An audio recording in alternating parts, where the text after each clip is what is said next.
பெண்களுக்கு இங்க வந்து நிறைய பாதுகாப்பற்ற சூழல் தான் இருக்கு அப்படின்லாம் நிறைய கிளப்பி விடுறாங்க. எனக்கும் கூட தமிழ்நாடு முதலமைச்சரை அப்பான்னு கூப்பிடணும்னு ஆசையா இருக்கு. இப்படி வந்து கொண்டாடுறாங்களே, அப்பா அப்பான்னு கொண்டாடுறாங்களே, அதுவும் குறிப்பாக பெண்கள் இவ்வளவு கொண்டாடுறாங்களே அப்படி அவர் பேசினது எழுதினது எல்லாமே வந்து இன்னைக்கு ஆதாரபூர்வமா இருக்கு. யார் வேணாலும் எடுத்து படிச்சுக்கலாம். அதெல்லாம் யாரும் எடுத்து வச்சு பூட்டெல்லாம் இல்ல. சில சொல்றாங்கல்ல எல்லாத்தையும் நீங்க பூட்டி வச்சிருக்கீங்கன்னு சொல்லிட்டு, நீ பிள்ளையே பெத்துக்காதன்னு அவர் பேசி இருக்காரு. என்னவோ இப்ப புதுசா ஒரு விஷயத்தை வந்து தமிழ்நாட்டுல சங்கிகள் வந்து கிளப்பி விடுறாங்க. தமிழ்நாடு பெண்களுக்கு பாதுகாப்பு இல்ல, பெண்களுக்கு இங்க வந்து நிறைய பாதுகாப்பற்ற சூழல் தான் இருக்கு அப்படின்லாம் நிறைய கிளப்பி விடுறாங்க. அதுக்கு என்ன காரணம் அப்படின்னு நான் பாக்குறேன்னா, இந்தியாவினுடைய மற்ற மாநிலங்களை விட இங்கேதான் பெண் முன்னேற்றம் அதிகமா இருக்கு. பெண் கல்வி பெரிய அளவுல நடந்துட்டு இருக்கு.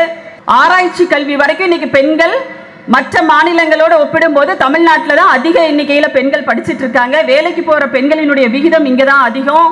விளையாட்டு துறையில் சாதிக்கின்ற அளவுக்கு பெண்கள் இங்க தான் அதிகமா இருக்காங்க. அப்ப இது எல்லாம் பார்க்கும்போது அவர்களுக்குள் ஒரு அச்சம் வருது. ஏன் வந்து சங்கிகளுக்கும் சனாதனிகளுக்கும் ஒரு அச்சம் வருது அப்படின்னா, நாம எத்தனையோ ஆண்டுகளாக கடவுளின் பெயரால நம்ம என்ன பண்ணி வச்சோம், பெண்கள் எல்லாம் நீங்களாம் இப்படி இப்படிதான் இருக்கணும்னு சொல்லிட்டு சட்டத்திட்டங்கள் எல்லாம் போட்டு அவங்கள ஒரு கட்டுக்குள்ள வச்சிருந்தோம். இன்னைக்கு இந்த திராவிட இயக்கம் வந்து இதை எல்லாத்தையும் என்ன பண்ணிட்டாங்க, உடைச்சி விட்டுட்டாங்களே.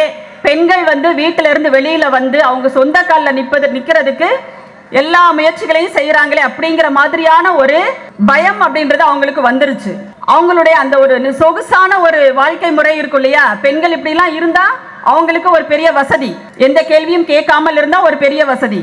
அப்ப அது எல்லாமே இங்கே கேள்விக்குள்ளாக்கப்பட்டு பெண்கள் சரிநிகர் சமானமாக வந்து எல்லா இடங்களிலும் அமரும் போது இயல்பாகவே இதை எல்லாவற்றையும் தான் அடிப்படை கொள்கையா வச்சிருக்கிற அந்த சனாதனிகளுக்கு ஒரு பெரிய அடி விழுதுங்க. அதனாலதான் அவங்க என்ன சொல்றாங்க அப்படின்னா, இல்லாத விஷயங்களை எல்லாம் பெருசா பூதாகரப்படுத்தி தமிழ்நாட்டில் பெண்களுக்கு பாதுகாப்பு இல்லை அப்படின்ற ஒரு பொய்யை திரும்ப திரும்ப சொல்லிக்கிட்டே இருக்காங்க. இன்றைக்கு தமிழ்நாடு முதலமைச்சர் அவர்கள் மகளிர் நாள் தினத்துல அந்த நாள்ல வந்து ஆற்றிய அந்த உரையை நீங்க கேட்டீங்கன்னாலே தெரியும், பெண்கள் மேல் எத்தனை அக்கறையோடு, பெண்கள் முன்னேற்றத்தில் எவ்வளவு ஈடுபாட்டோடு இருக்கின்ற ஒரு முதலமைச்சர் நமக்கு கிடைச்சிருக்காங்க. அதனாலதான் சபானா பேசும்போது வார்த்தைக்கு வார்த்தை தமிழ்நாடு முதலமைச்சரே அப்பா அப்படின்னு.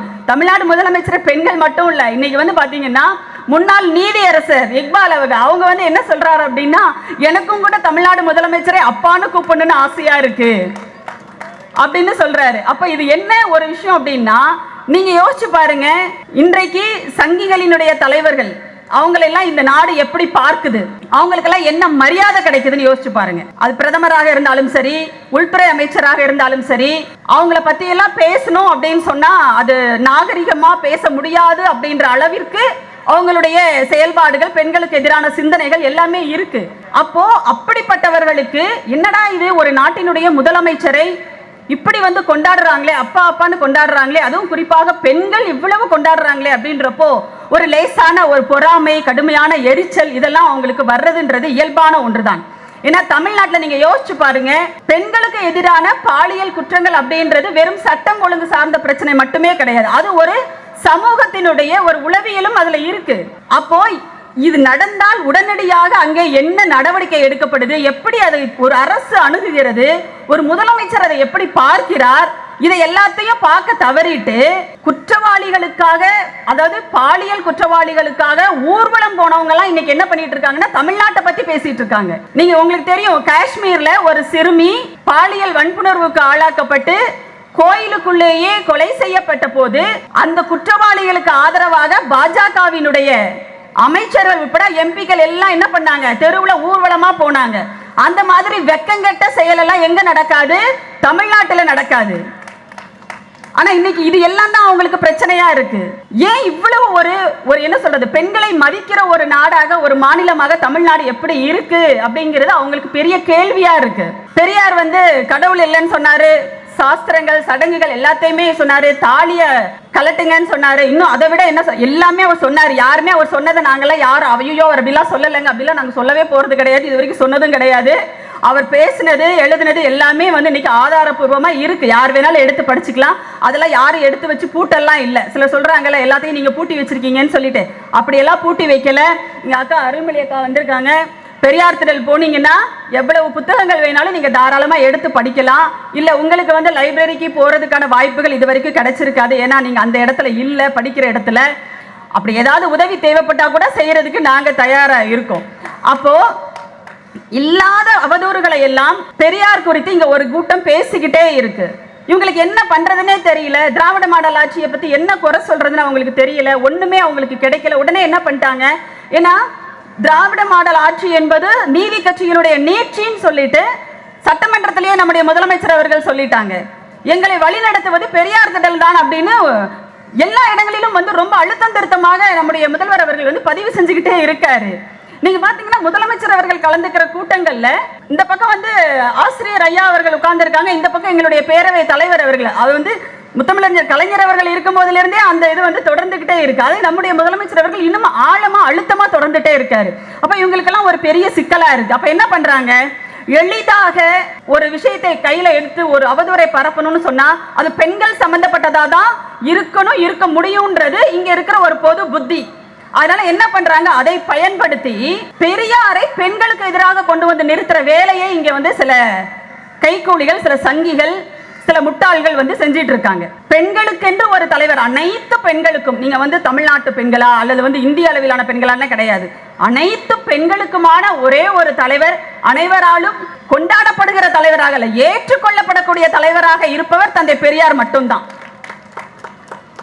பெண்கள் வந்து பூஜை பண்ணுவாங்க, கோயிலுக்கு போவாங்க, எல்லாம் பண்ணுவாங்க. ஆனாலும் அவர்களுக்கு பெரியாரை பிடிக்கும். நீங்க தமிழ்நாட்டு பெண்கள் கிட்ட போய் மைக்க நீட்டினீங்கன்னா தந்தை பெரியார் குறித்து ஒவ்வொரு பெண்ணும் குறைஞ்சது 2 நிமிஷம் 3 நிமிஷமாவது பேசுவாங்க. சொல்லுவாங்க, பெண்கள் பெரியார் தான் எங்களை வந்து படிக்க வைக்கணும்னு சொன்னாரு, பெண்களை படிக்க வைக்கணும்னு பெரியார் தான் சொன்னாரு. பெண்கள் என்ன பண்ணுங்க, வீட்டை விட்டு வெளியில வந்து பொது நிகழ்ச்சிகள்ல கலந்துக்கோங்கன்னு எங்க பெரியார் தான் எங்களை அழைச்சாரு. அவர் தான் வந்து சொத்துரிமை எங்களுக்கு கொடுக்கணும்னு சொல்லிட்டு தீர்மானம் போட்டாரு. அவர் தான் எங்க கையில இருக்கிற கரண்டியை புடுங்கி போட்டுட்டு புத்தகத்தை கையில கொடுங்கன்னு சொன்னதே எங்க ஐயா பெரியார் தான். இதெல்லாம் தமிழ்நாட்டு பெண்கள் சொல்லக்கூடியவையாக இருக்கும். இப்போ இத்தனை விஷயங்கள் இருக்கும்போது எவ்வளவு துணிச்சலாக பெரியாரை பெண்களுக்கு எதிராக கொண்டு வந்து இவங்க நிறுத்துறாங்க அப்படின்னு நீங்க பாருங்க. இதை ஐயா பெரியார் அவர்களே வந்து சொல்றாரு. அதாவது என்னன்னா, இப்ப இல்லைங்க, ஒவ்வொரு முறையுமே நம்ம நாட்டில் என்ன நடந்திருக்கு, தமிழ்நாட்டில் இந்த எலெக்ஷன் வரும்போதெல்லாம், எலெக்ஷன் நெருங்கும் போதெல்லாமே இப்படியான அவதூறுகளை பரப்புவதை நம்முடைய இன எதிரிகளும் துரோகிகளும் வந்து ஒரு வழக்கமாவே வச்சிருக்காங்க. அதுல ஒண்ணுதான் வந்து ஏற்கனவே இங்க பேசின மாதிரி ஐயாவுக்கு பெரியாருக்கு எதிரான கருத்துக்களை அவருடைய என்ன சொல்ற, அவர் சொல்லாததை எல்லாம் சொன்னார் அப்படின்னு சொல்லிட்டு போற போக்குல வாயில வடை சுடுற மாதிரி அடிச்சு விட்டு போறது. அதுல ஒண்ணு என்ன அப்படின்னா, பெரியார் வந்து கர்ப்பப்பையை அறுத்தறிய சொன்னார் அப்படின்னு. அவர் கர்ப்ப ஆட்சின்னு ஒரு புத்தகமே எழுதி இருக்கிறாரு, வெளியிட்டு இருக்கிறாரு. அதுல சொல்லி இருக்காரு, பிள்ளை பெறுவதுதான் உங்களுக்கு முன்னேற்றத்துக்கு, பெண்கள் மேம்பாட்டுக்கு தடையா இருக்குன்னு சொன்னா நீ பிள்ளையே பெத்துக்காதுன்னு அவர் பேசி இருக்காரு. என்னவோ ஒரு ரூம்ல உட்காந்துட்டு 10க்கு 10 அறையில உட்காந்துட்டு போர்டு வச்சுக்கிட்டு எழுதினாலாம் கிடையாது தந்தை பெரியார். பொது மேடையில மக்கள் மத்தியில பேசியவர் தந்தை பெரியார். அப்போ இது எல்லாமே பதிவா இருக்கும் போது இந்த மாதிரியான செய்திகளை தொடர்ந்து சொல்லும் போது ஐயா சொல்றாங்க, இதோட நான் இதை மட்டும் சொல்லி நான் முடிச்சுக்கிறேன். ஏன்னா நிறைய அவதூறுகளுங்க, பெண்கள் வந்து கர்ப்பப்பையை அறுத்தறிய சொன்னாரு, தாலி அறுத்தறிய சொன்னாரு, அதை சொன்னாரு, இதை சொன்னாருன்னு சொல்லிட்டு சொல்லிட்டே இருக்காங்கல்ல. ஆனால் அதற்கு பின்னால் என்ன அப்படிங்கறதெல்லாம் யாரும் பேசுறதுல, அது நிறைய கூட்டங்களை நம்ம பேசியிருக்கோம். இப்போ ஐயா பெரியாரே ஏன் இவங்க இதையெல்லாம் சொல்றாங்க என் மேல அப்படிங்கிறத பத்தி அவர் சொல்றாரு. அதாவது 1968 டிசம்பர் 11ஆம் நாள் வந்து சென்னையில நடந்த ஒரு பொதுக்கூட்டத்தில் ஐயா பேசினதை திராவிடர் கழகத்தினுடைய துணை தலைவர் ஐயா கவிஞர் கலிப்பமுன்றன் அவர்கள் வந்து எடுத்து பதிவு செஞ்சிருக்கிறாங்க. அது மட்டும் நான் சொல்லிட்டு முடிக்கிறேன். அது என்ன சொல்றாருன்னா, எலெக்ஷன் நேரத்தில், இது வந்து ஐயா பெரியாருடைய உரை, சரிங்களா, எலெக்ஷன் நேரத்தில் இப்படியெல்லாம் செய்வது சாதாரணம். ராமசாமி நாயக்கர் பரீட்சையெல்லாம் ரவிக்கை போட்டுக் கொண்டார்கள் என்று தாழ்த்தப்பட்ட பெண்ணை கேவலமாக சொன்னார் என்று விளம்பர நோட்டீஸ்கள் எல்லாம் போட்டு தாழ்த்தப்பட்ட மக்கள் அவர் ஆதரிக்கிற கட்சிக்கு ஓட்டு போடாதீர்கள் என்று வால் போஸ்டர் ஒட்டி இருக்கிறார்கள். எங்க எப்பவே ஆரம்பிச்சிட்டாங்க, அப்பவே ஆரம்பிச்சிருக்காங்க பாருங்க. நான் சொன்னது உண்மைதான். நான் தாழ்த்தப்பட்ட பெண்கள் இதற்கு முன் ரவிக்கை போடக்கூடாது, போட்டால் அடிப்பார்கள், மேலே துணியே போடக்கூடாது, அப்படி இருந்த சமுதாயம் கால மாறுபாட்டால் எப்படி ஆகியிருக்கிறது பாருங்கள். இன்றைக்கு ரவிக்கை இல்லாமல் அவர்களை பார்க்க முடியவில்லை என்று சொன்னேன்.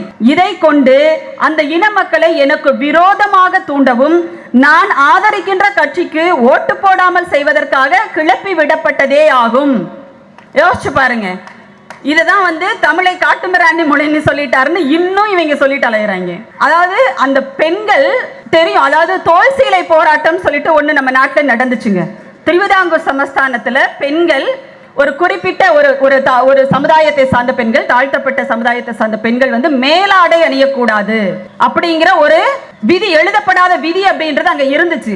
அதை எதிர்த்து நடந்த போராட்டங்கள், எவ்வளவோ போராட்டங்கள் நடந்துச்சு. அதுல நங்கேலி என்ற ஒரு பெண் அந்த முளைவெறி விதித்ததற்காக அந்த பெண் என்ன பண்ணாங்கன்னா, தன்னுடைய முளையை அறுத்து வாழை இலையில் வைத்து என்ன பண்ணாங்க, அங்க வந்து அதிகாரிகளுக்கு கொடுத்தது. இதெல்லாம் அங்க இருக்கிற வரலாறு. அப்போ இவ்வளவு அநியாயங்கள் நடந்த ஒரு காலகட்டம் எல்லாம் மாறி நிறைய போராட்டங்கள், தலைவர்களினுடைய அந்த உரை வீச்சுகள், விழிப்புணர்வு ஏற்படுத்தினது. இதுக்கு எல்லாம் பின்னாடி எல்லோருமே ரவிக்கை போட ஆரம்பிச்சிட்டாங்கன்ற ஒரு என்ன சொல்றது, ஒரு பாசிட்டிவான விஷயத்தை எவ்வளவு ஒரு நெகட்டிவா இவங்க மாத்தி சொல்றாங்கன்னு பாருங்களேன், இல்லையா? அப்ப இதை வந்து காலம் காலமாக இது மாதிரியான அவதூறுகள் தொடர்ந்து பரப்பிக்கிட்டே இருப்பாங்க. அதை யாரும் வந்து என்ன பண்ணக்கூடாது, அவ்வளவு எளிதில் வந்து கடந்து போயிடக்கூடாது. அதில் இருக்கிற உண்மைத்தன்மை என்னன்றத சொல்லணும் அப்படின்றதுக்காக தான் இது போன்ற கூட்டங்கள் எல்லாம் போட்டு ஏற்பாடு பண்ணி நாம பேசிட்டு இருக்கோம்.